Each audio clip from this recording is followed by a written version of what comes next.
Hello guys, welcome back dito sa Kuya Jericho Vlog.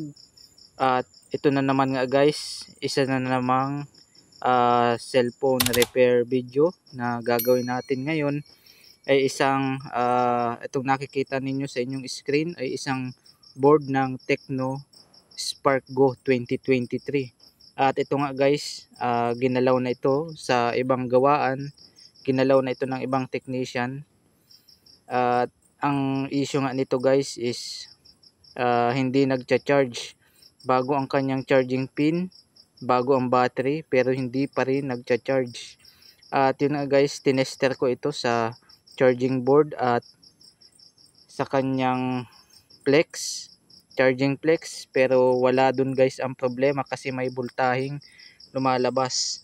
Kaya guys, ang sunod kong gagawin, kaya nga guys, ang findings ko dito is nasa board ang tama.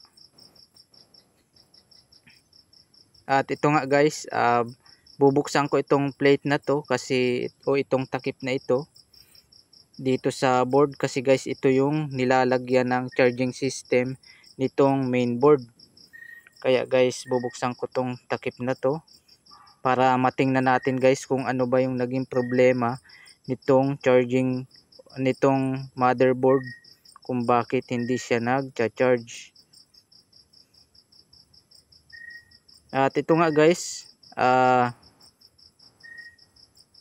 ang nakita ko dito guys is sira yung OBP IC. Ito guys yung unang tinatamaan sa mainboard ng cellphone kapag na-overcharge. O kaya naman guys is magdamag nyong kina-charge, puno na pero hindi nyo pa hinuhugot. Ganito guys yung nangyayari. Ang unang tinatamaan sa mainboard is yung OBP IC o yung over voltage protection IC. Kaya guys, ito guys, ginagawa ko dito is jumper solution. Kung wala kang available na OBP IC, pwede mo siyang remedyohin gamit ang pag-jumper dito sa galing dito sa isang capacitor papunta sa isang resistor. Basta konektado siya guys dun sa charging system. At sa paggagawa nga nito guys is ginagamitan din ito ng tester para maiwasan ang shorting at pagkasunog ng board. Kasi guys, pag mali ang jumper nyo dito at hindi ninyo tinester, maaaring ma-damage ang buong board at masira ng tuluyan yung buong unit ng cellphone. And guys, ginamper na natin. Madalas guys ito sa mga na-overcharge na mga cellphone, ito yung IC na tinatamaan.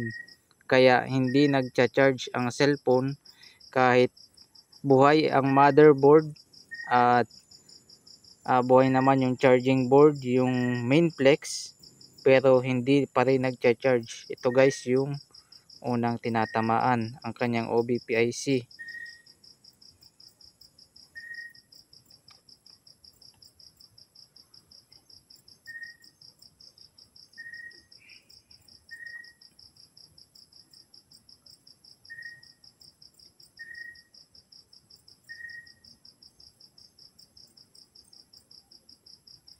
Yan guys, sa pagja-jumper nga nun ng pagja-jumper solution ng sa pagja-jumper nga guys, kailangan maganda yung pagkakahinang para makaiwas sa shorting, para hindi magka-damage ang motherboard. At yan nga guys, kabit na muna natin dito sa kanyang LCD itong motherboard at tetestingin natin kung okay ba yung ginawa nating pag-jumper.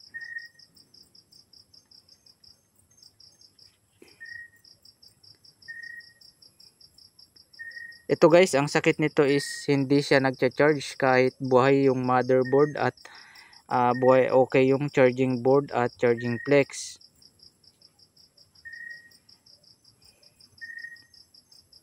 And guys, may naglabas ng charging logo at napa-charge natin yung cellphone. And guys, okay na. Buhay na ulit yung charging system nitong Tecno Spark Go 2023. And guys, okay, may charging logo. At ngayon guys, tingnan natin kung totoo bang humihigop. Ayun,